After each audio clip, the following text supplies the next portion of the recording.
Good afternoon, good morning, good evening, wherever you're joining us from around the world, and welcome to the fourth episode of the Limitless Mindset podcast. And I'm, as usual, here with my co-host Machtel Voss, and this is another topic we've been steadily building towards, and really excited about delivering this content to you here. Today we'll be talking on overcoming imposter syndrome. And this is a topic that, in our own little ways, both Machtel and I can relate to. Um, Machtel, what do you want to, maybe just to get us started? Is there anything you want to comment on or suggest? Hello, Lee. It's great to be here. And I want to start off by asking, what is imposter syndrome? So actually, before we came on here, I actually done a search to get a very technical, because we're going to break it down, obviously, just in terms of experiential. But a technical explanation here is imposter syndrome is a psychological pattern where capable, competent people doubt their abilities and fear being exposed as a fraud, despite clear evidence of their success. Now, I know you work with a ton of different people. Do you find that people struggle with this imposter syndrome? Yes, I've come across quite a few people and I've also struggled with it. I'll tell you a bit about that a bit later on, but yes, it's quite prevalent. So I think a good launching point for us here today would be to explain where this imposter syndrome comes from, that inner critic, that voice that's, you know, coming at these high performers. Um, there's a book that was authored, it's somewhere on the shelf here behind me, but there was a book that was authored by a man by the name of Dr. Maxwell Maltz. And the book, Machtel, I think you're familiar with the book. The book is called Psycho Cybernetics. And it's a the title of that book, it's a mouthful, right? But so let me break it down. It's psyche is the Greek word for mind, and cybernetics is the science of control and communication in the animal and in some machine. So I'll give it again to our listeners just so that it's clearly understood. Psycho Cybernetics, psyche is the Greek word for mind. Cybernetics is the science of control and communication in the animal and in some machine. And that book was authored in 1960. So basically, what Dr. Maxwell Maltz was telling us was that you and I, we have a control mechanism in our minds. And, Dr. Maxwell Maltz's story, as you know, Machtel, was very interesting in that, he wasn't a personal development teacher or speaker of any sorts. The man was a plastic surgeon. And people would come to him, with a disfigured nose or a bad scar on their face, and they'd ask him to fix the problem for them. And using his scalpel and obviously his expertise, he'd go ahead and he'd fix this problem for them. And he noticed with some people after the successful operation, there was a marked change in how they showed up, their confidence. Their shoulders were a bit further back and their head was held a bit higher, and they just showed up differently. And then he noticed with some other people that he worked on, regardless of how successful the physical operation was, there was no exterior change, right? So they were still inward, they were still shy, they were still timid. And this led this Dr. Maltz to postulate that we've got two images. You've got the image that comes back from the mirror. That's the way you do your hair, your glasses, your makeup, the way you dress, the way you show up on the outside. And then you've got another image, which is the way you see yourself inside. And ultimately, the way you see yourself inside definitely shows up on the outside. So if somebody's got a problem with imposter syndrome, it's coming at you, it's talking you out of everything critical of you. there's an issue with this individual's self-image, how they see themselves. And one of my mentors, he said something so interesting. And when he first said it, it flew over me. Today, I think I'm getting to understand it.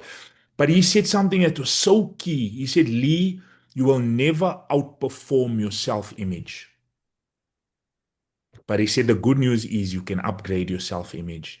And that's the message I want to give anyone listening to this right now. And I mean, we just starting this discussion, Machtel and I. And you can never outperform your self-image, but you can certainly upgrade it. And hopefully you'll get a feel for how we do that here today.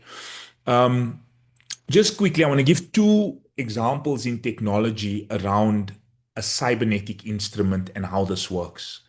So remember that cybernetics, that word, is the science of control and communication in the animal and in some machine. So your self-image within you, that's a cybernetic instrument. But let's look at examples in technology. So you could have an air conditioner in your office there right now, Martel. Do you have an air con there? Yes, I do. So let's say you set that air conditioner to 22 degrees Celsius, right? I mean, we're coming into our summer year, so not with the past couple of days weather, but let's say it's winter. Let's say it's the middle of winter and it's June here in Johannesburg, South Africa, and your assistant walks into your office. She leaves the door wide open, your sliding door is open, and a gust of cold air blows into your office. If you set the temperature on that thermostat, which is a cybernetic instrument, if you set it to 22 degrees Celsius, so that's a comfortable temperature for your office, and that gust of cold air blows that wind in there, and the temperature drops to 17 degrees Celsius. You close the sliding door, you close the door, and the thermostat picks up the deviation from the set goal from 22. It starts blowing hot air out into your office, and steadily the temperature will rise, right? And eventually it will get back to 22 degrees. That all happened automatically. No intervention on your part. The thermostat is a cybernetic instrument. Here's another example quickly. You hop onto a plane at OR Tambo. And let's say you're going to go visit Alaska again. You were there a couple of years ago, right? You're going back to Alaska. And you're flying over the Atlantic, and somewhere the plane hits a bad storm, bad turbulence, and the plane is taken off track. And the automatic pilot, those two pilots can be sleeping in that plane at 30,000 feet above sea level. And the automatic pilot picks up the deviation from the set goal, whether you're going to Sitka, Alaska, wherever you land in Alaska. It picks up the deviation and it changes the flaps and the thrust of the plane, and eventually you get right back on course and you will land in Alaska, right? And that all happened automatically. The automatic pilot is a cybernetic instrument. Now, this self-image in you and I and anyone listening to this, it operates the same like that thermostat, like that automatic pilot. It's how you see yourself. And that's why you'll see some salespeople, they break out and they have a good week or a good month. And then the self-image, because you can't outperform it, it starts pulling you right back to your normal level of performance. Very practical examples I can give you, Machtel, and then I'll hand it back over to you in terms of how this cybernetic instrument, the self-image in a human being works. Someone might have an image, they see themselves as a fat person, so they see themselves as an overweight person. And they hop on the scale, they look in the mirror, they don't like the reflection. Scale's not very happy, or they're not very happy with the scale. And they make a decision to go on a diet. So they make a conscious decision. This is going to change. I'm going to go on a diet. And they start starving themselves. They start eating rabbit food. They start exercising 4 or 5 times a week. They really start starving themselves. And the weight or the kilograms, the pounds start coming off. They start shedding the weight. But what happens, the self-image being a cybernetic instrument like the thermostat, like the automatic pilot, it picks up the deviation from that set goal, from being overweight, and it won't be too long before the behavior changes and the person comes right back to that person who was overweight, because the behavior is what causes our results. And that's the reason so many women, especially, yo yo throughout their lives, overweight, underweight, overweight, underweight, because they're serious. They want to lose weight. They're serious, but internally, they see themselves as an overweight person. They don't see themselves as themselves at their ideal weight. And you can't outperform your self image. And that's why people yo yo throughout their lives, overweight, underweight, overweight, underweight. So that's a practical example. Here's another one, and then I'll hand over to you. Another good example is if a child, so a child's self image, they don't see themselves as being very smart or very bright. And they obviously bring a report card home, and that might have been installed into them in their early development. So maybe a child was told, hey, you're not very smart, or jy's dumb, or you're never gonna amount to anything, whatever it is. And they believed what that teacher in their early development said about them. So they accepted the idea that they're not very smart, and they get the report card that reflects that in their later years.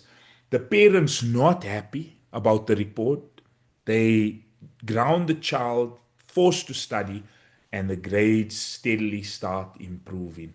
Xbox is taken away, they're confined to their bedroom, and the next test or the next exam, results are on the up. All of a sudden, they've moved from a D plus to an A minus. They're really moving in the right direction.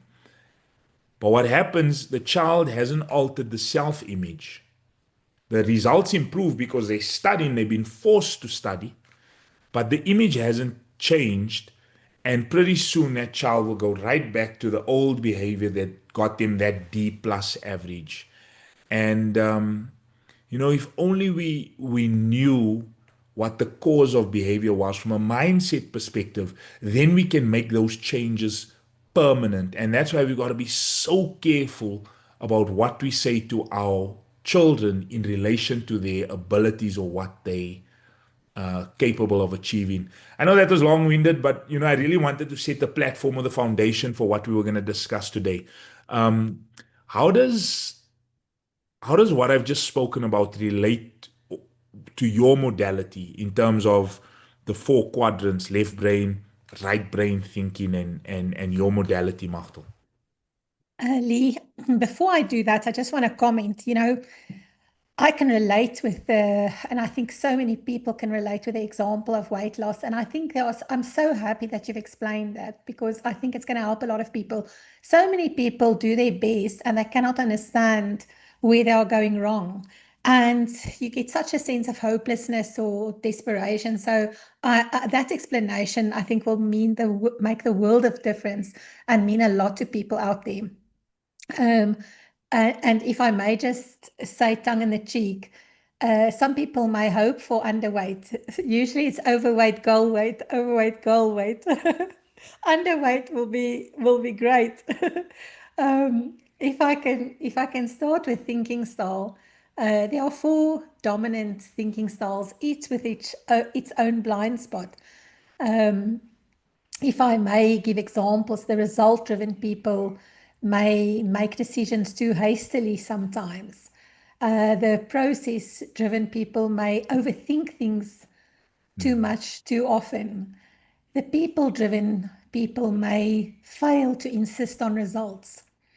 And the ideas-driven people may totally neglect attending, for instance, to a compliance issue.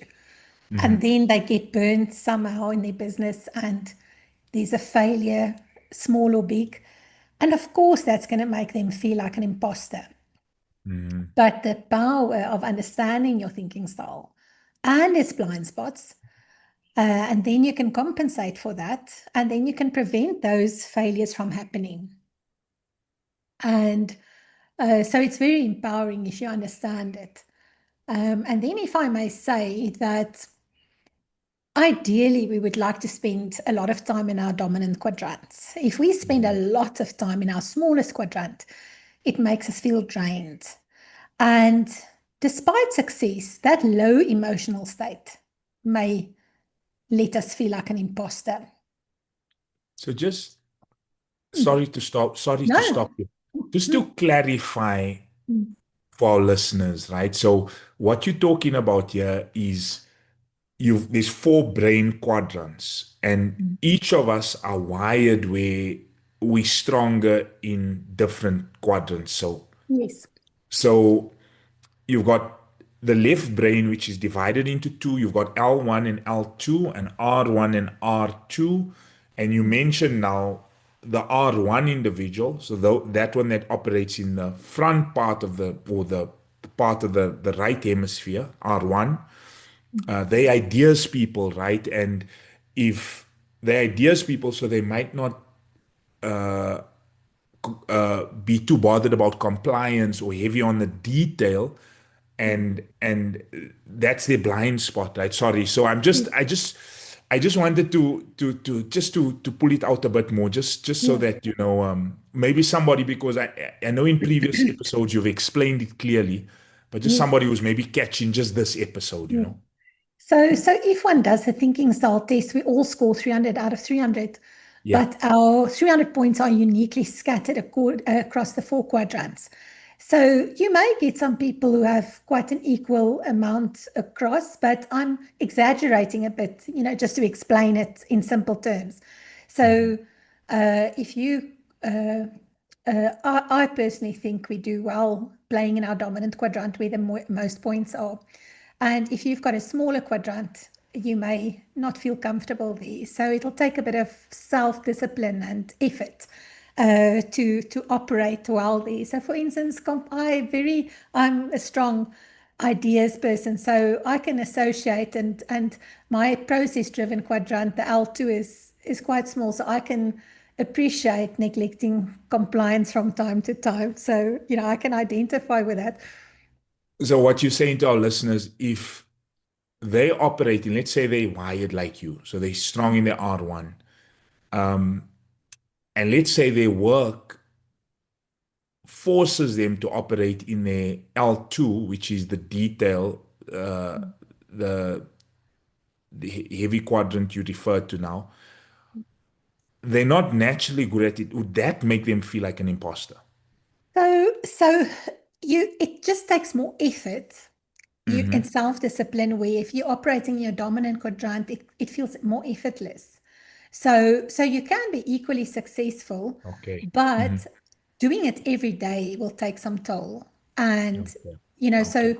if you have to play in that quadrant from time to time, not so much, but doing it every day, it's different, it drains you, and you can be very successful, but Yeah. it comes a bit of an energy price. So that fact that you Okay. have to to Okay. to to take effort and self-discipline, uh, you know, that even though you're successful, that feeling of that it took effort, it drained you. Despite the success, it may make you feel like an imposter. And I've experienced that myself where I feel like that, despite success. Do you want to So tell us your story? I know there's some other ideas you want to cover. yeah. So I've been practicing law for 25 years, Yeah. and in my smallest, the type of law that I do uh, falls in my smallest quadrant, and my process-driven quadrant, the L2, is, I think it's sitting in the 50s. So it's quite small. So despite success, I can feel the difference doing day in and day out, spending time in my smallest quadrant. So to me, it's clear.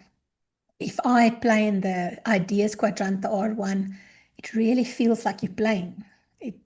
To me, it just feels effortless and things just seem to come naturally.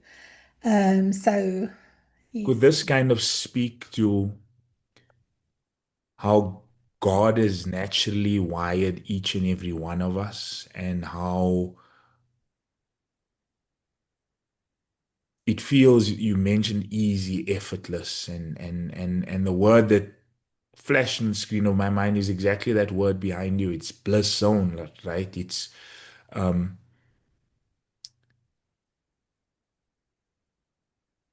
Yeah, I mean, that's got to have some effect on feeling like an imposter, because you might get technically good at doing something, but if you're operating in your wax and not in your flame, Mm. you could feel like, because somebody might step into that role and just do it so much better and with half the effort, right, Machtel? So I mean, there's got to be some correlation between your purpose, what we're meant to be doing here, and how we naturally wired, and how that makes us feel in terms of our vocation or the tasks or the work we do, right? I totally agree with you. The way I see it is that we're not meant to live in isolation. So even though we're all 100% perfectly uniquely made, Hmm. I explain it to myself in the sense that we're not supposed to work in isolation. So, uh, I like to play in my dominant quadrant, and as far as I can, I try and, get assistance from other Someone people else. Yeah. for the rest. So that's the way I see it. Uh, And that the opposite of feeling like an imposter, um, we all have genius in us, but some people experience more moments of genius in their lifetime than others. And the way I see it is when we have that moment of genius, it's the opposite of feeling like an imposter. We feel on top of the world, we feel like a champion. mhm, And inevitably, when I ask people about their moments of genius, very often, or most often, it comes from their dominant quadrant. mm. And if one could replicate it regularly, that is what I refer to as living in my bliss zone. Um, Okay. so uh, you feel energized at the end of the day. It felt Mm, like your day was effortless. mm. And I very much believe in, trying to gain that feeling every day. And Where, certainly, if you feel like that, you won't be able to say that you feel like an imposter. when have you ever felt like an imposter? Um, Have so you? Maybe let me ask you first. Have you? yes, yes. So having been in the legal fraternity for 25 years, I immersed myself in law, and Mhm, it definitely became part of my identity, if not my whole identity. mhm, And then about 3 years ago, I started Mindsight, and I've had some serious bouts of imposter syndrome because mhm, all of a sudden you're a newbie and your whole mhm, identity was attached to a whole different sphere. And now you're trying to conquer this new sphere.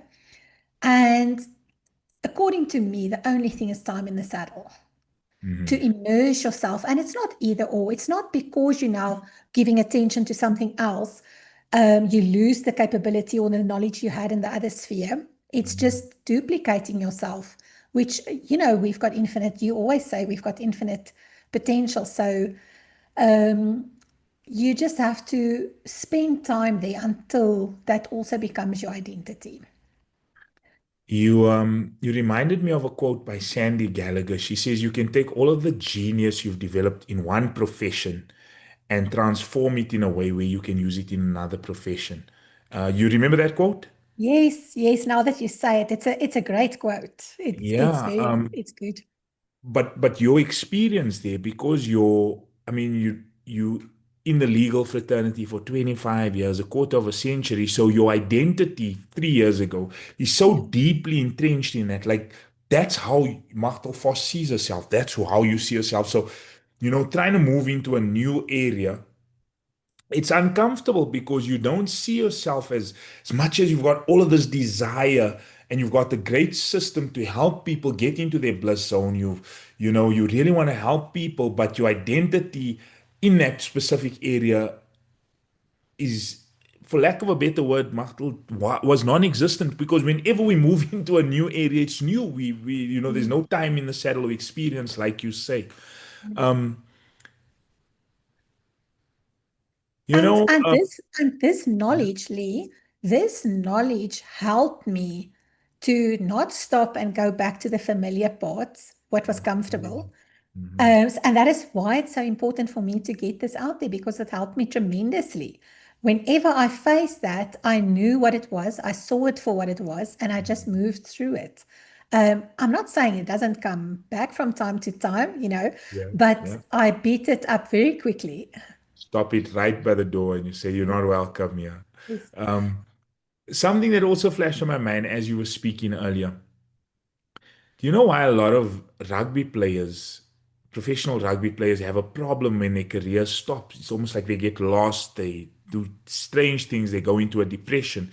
Is because their identity, their image is so deeply entrenched in what they're doing. So it's really tough, and you'll find a lot of professional rugby players. I was watching an interview over the weekend, and I think it was Jean de Villiers. It was a podcast that he was doing with Hanyani Shamangi Shimi and Skalk Burger, and he was saying somebody said to him, was it could have been Sia. They were talking about Sia and Didier Drogba, and there was a conversation I was following, and Didier Drogba, who was a professional footballer, told Sia that you die twice. You die as a human being and you die as a professional athlete. And that really it stood out to me because I mean it's such an impactful situation where they've got to leave that because their identity, their image is so deeply entrenched in that. Sure, I can totally see that. And if I can ask you, have you worked with people who've suffered from imposter syndrome, and uh, have you experienced it yourself? I definitely have, and I've worked with a number of people who've struggled with imposter syndrome. One story stands out for me, Machtel. There's a lady that I worked with in January 2018. She started the coaching process with me. Her name is Terry Lee Oliphant. And Terry Lee is so smart. Like, she's super smart. This lady holds a doctorate in mathematics. I mean, who does that, right? Yeah. And she, she was a senior lecturer at Wits University. When she started the coaching. And as a senior lecturer at Wits, she was allowing her first year students straight out of matric to intimidate her. Now, I mean, imagine that, Machtel. Here she probably had 10, 12 years in terms of knowledge gathered. So intellect in terms of conscious mind, intellect gathered over and above what they had. They straight out of high school. And she was allowing them to intimidate her. She was having thoughts of, they're going to ask me a question I can't answer, or they're going to figure out I'm a phony, or that I don't know what I'm talking about. I mean, how ludicrous is that considering Yeah. time in the saddle, like you mentioned, right? Experience in terms of this particular subject. And when I taught her this particular topic on self-image, she realized, bang, here's the problem. She realized she's smart lady, so she's seen it immediately for what it was. She said, here's the problem. Terry, when she was growing up, and this is what she shared with me. She said, she was thin and she bad teeth and bad skin, and she was teased a lot, and she developed a very poor image of herself. And obviously being a serious student, she followed instruction to the letter. I said to Terry, this is what I want you to do. Grab a notepad and grab a pen. And I said to her, I want you to write in a lot of detail, who's that confident lecturer? Like the lecturer you want to become, that lady. How does she dress? How does she walk and talk? How does she meet and greet people? What's her confidence level like? How does she teach? Like, how does she handle her audience or her lecture hall, her students? What effect or impact does her lectures have on those that she's guiding or through the lesson? And so, as I just stated, serious student, so she followed my instruction to the letter. She wrote a clear image script of the lady that she wanted to be. And she wrote it in the present tense because I said to her, it's got to be written in the present tense. I said to her, I want you to see this as a screen. You're writing a screenplay for a movie, and this movie is your life. You're the main actor of this movie. And I want you to write it in the present tense as if you're describing this character. She done it. When she told me she was done, I said, okay, now I want you to record it onto an app on her phone called the Voice Loop app. And she followed through, she done it. And then I said to her, okay, now I want you to listen to that in your own voice. I said to also record it with some music playing in the background because music connects easily with your subconscious mind. I said, I want you to listen to it as often as you can when you're doing mindless stuff like the laundry or dishes, or maybe you're taking a jog, or when you have an afternoon nap, pop your earphones in your ears and just have the self-image going on loop all the time, so you're drilling it into your subconscious through this constant spaced repetition. And she followed the instruction to the letter, Machtel. And she said to me, she said, Lee, it was almost as if one day I woke up and I was a different person in a different world. And I said to her, tell me more. She said, I woke up this one morning and I went into my lecture hall. She said, I stepped out from behind the lectern. I started teaching in a very creative manner.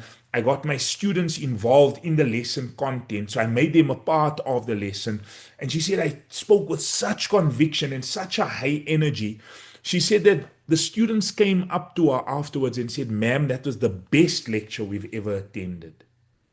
Now Sure. think about that. Same lady, right, Machtel, in terms of knowledge gathered, all she had done was she had upgraded her self-image. And that limit, that voice inside that was capping her off or holding her to a specific level, she had almost just freed herself. I mean, what do you think of that story? I mean, can you relate to that? Sure. Yes.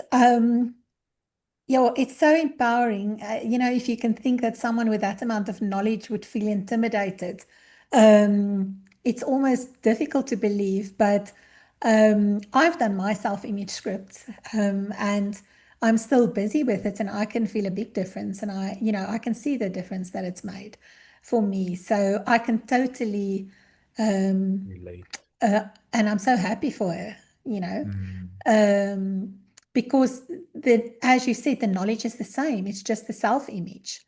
So that is a wonderful story, and that can be Let, for anyone. let me do something here that was actually not planned, but I think let's do this to really drive this point home. If I can get this open quickly, if you can give me a moment, Martel. I'm I just want to excited. say again. I'm excited now. I actually just want to show the the change within this lady from a confidence level. Like, if you meet Terry today, she is a super confident lady. Like, she is, you never think that she struggled with confidence. But look at this. And hopefully, our viewers will be able to see this online. Look at Terry on the left of this picture, Machtel. Look at her eyes and look at her smile. Now, is it just me, or can you see, like, it's almost like she's trying to hide away from the camera. You can see it, right? Now, look at this image after she had upgraded her self-image. I mean, there's a marked change in the lady's car. Look at her eyes and that bold, big smile. And this is really the power of self-image. It I this one was such a big one for me. And I've been studying, as you know, I've been studying mindset and these ideas that we talk about all the time here. I've been studying this since 2012, 2011. So for a long time now, 13 years or so. And I can tell you that without a shadow of a doubt, this particular topic, self-image, is the most important in all of in all of that research and study. I've attended a ton of programs, seminars, workshops, in-person events, digital programs, scores of books. Like, I've really uh, tried to understand the subject on mindset and what makes people successful and not. I've really gone deep in this particular area. And this lesson, self-image, is the biggest lesson that I've learned in all of that study, Machtel. And I can say that with absolute conviction. As a little boy, I never had a father.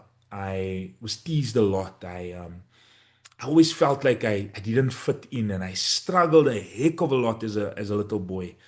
And my behavior aligned with that. Like I didn't see a lot of worth within myself. I didn't feel I was worthy of love. I literally I had a problem, like a sore inside. And my behavior lined up with that. I used to do the craziest things, like the most dumbest, stupidest things.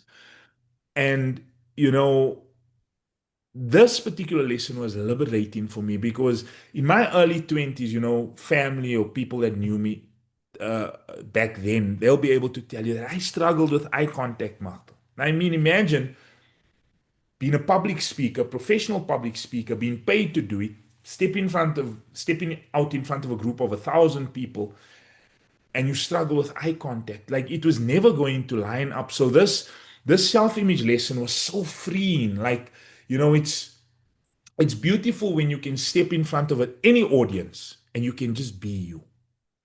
And that's what this self-image lesson does for people. It just be you, just be yourself, and you know whether people like you or not. It's great if they like you, but if they don't, you know that's their problem. You know, as long as you're sincere, you show up, you give people value, you make sure you're dressed appropriately, you're well prepared. But I think this all comes back in terms of self-image. It's not important what others think of you. What's more important is what you think of you. So the ideas that you hold to be true about yourself.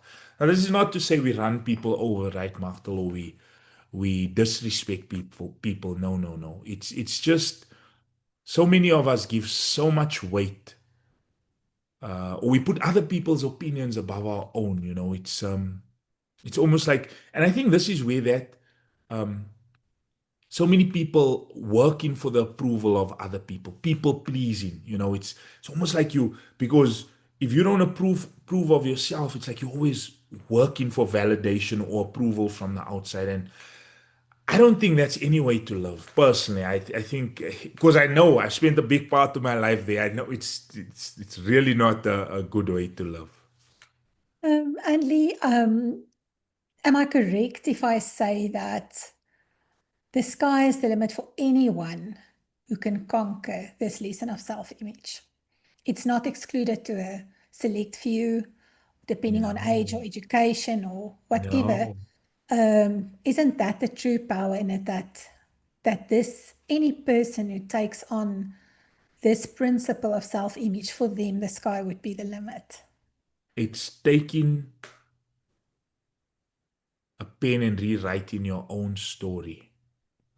You know, we can't change what's happened in our past, the struggles, the emotional impacts we've had, um, you know, how someone viewed us at the early, tender age and planted that idea in our minds. We can't change that, but we can change how we see ourselves today. So it's almost like this thing of, you know, people talk about true forgiveness. You got to let it go. Like that old story, those old movies that we keep going to, you know, how we, what happened to us in our youth, how we see ourselves or how other people, just let it go and rewrite, decree your own destiny. So you spot on anybody from any sort of culture, any sort of religion, any sort of background can, I mean, you've been in environments with me where we teach this, and you know, it's people from all over the world. It's people from, I mean, the last group that you went through with me now, I mean, we had an Indian lady, Afrikaans,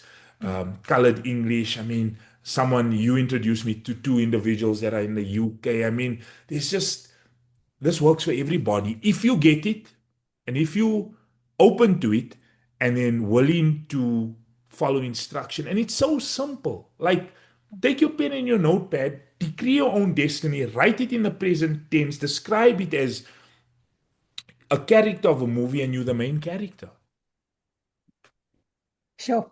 I really love the term that you've coined there, decree your own destiny. I love it. I think so that would be your call to action to people to do exactly Exactly. that. Take a pen and a notepad and decree your own destiny by making yourself the main character and write your self-image as you wanted the best version of yourself.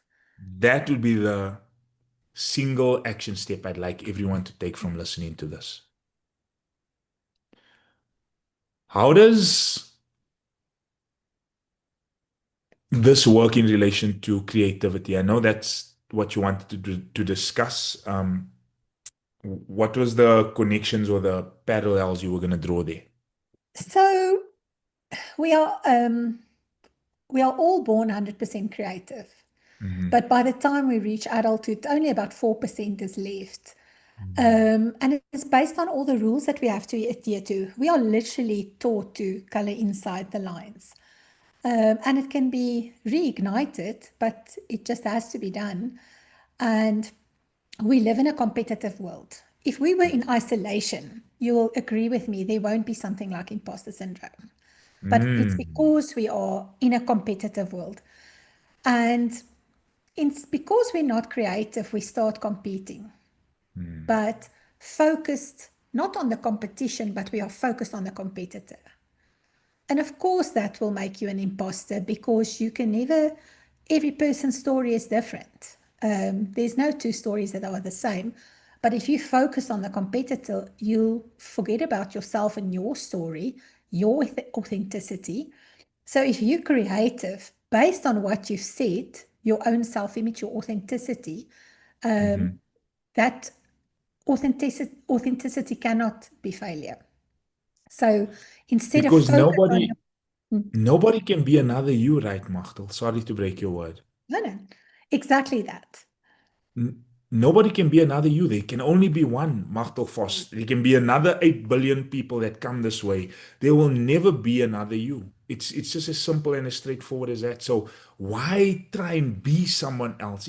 I think it's a dumb game. Like, why, if you were uniquely made by our creator, if there's gonna be no one like you, you've got specific talents, abilities, gifts within you, I think it's not competing. It's is what you're saying, that we've got to compete with you. You've got to compete with yourself. Yes, yes. And if you are creative, you creativity takes you so far, so much further than Mhm. seeing your competition and purely competing with them. So creativity and authenticity will never make you feel like an imposter.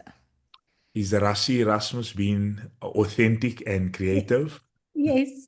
You know what? If I can explain it like that, if you compete, you'll maybe take it a notch further than the previous Uh-huh, record, etc., uh-huh, etc.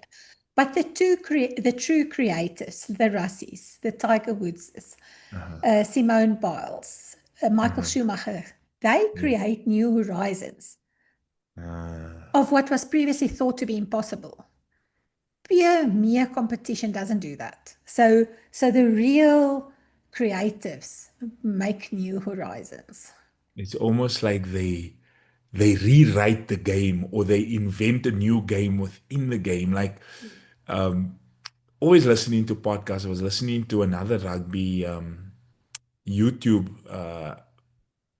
podcast, and the guys were talking about how England's now also got a bomb squad, and they're calling it the bomb squad, and they're now trying to do everything or copy everything that Rassi's been doing for years, but they don't know that he's already past that. He's creating something different with a hybrid player now, and he's into something else. Like, he's ahead of the game, because Rassi is not competing with anybody else. He's competing with himself. He's trying to up his game every day. He's not looking over his shoulder at his competition.